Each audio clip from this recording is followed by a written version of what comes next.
Angular momentum is the rotational analog to linear momentum. Now, linear momentum, you might remember, has this formula: P is equal to m times v. Angular momentum is this equation: L is equal to I times omega.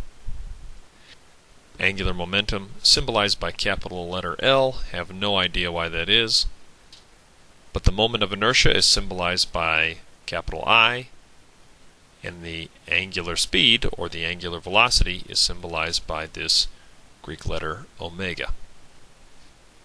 So, in linear momentum, this equation in the upper right, linear momentum is equal to mass times velocity.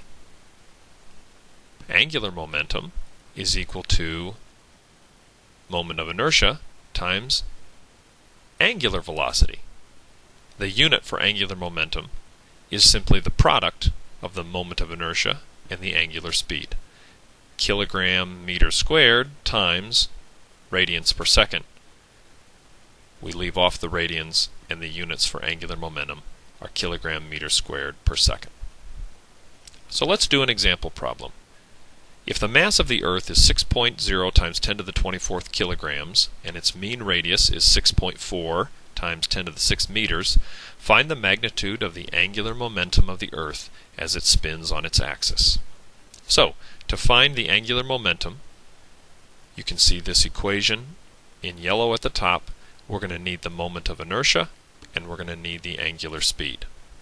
So let's find the moment of inertia of the Earth. We would go to our table of moments of inertia, and we would find the one that best applies for the Earth rotating on its axis. And that's going to be this equation, 2/5 mr squared, which is the moment of inertia for a solid sphere of radius r.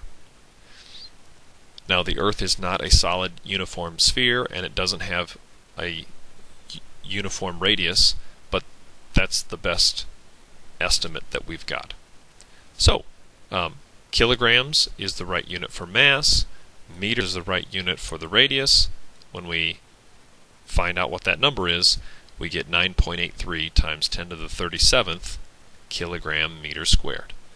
Notice that this value has nothing to do with whether the Earth is rotating or whether it isn't rotating at the time. The moment of inertia simply is based on what the mass is and how it's distributed relative to a rotational axis.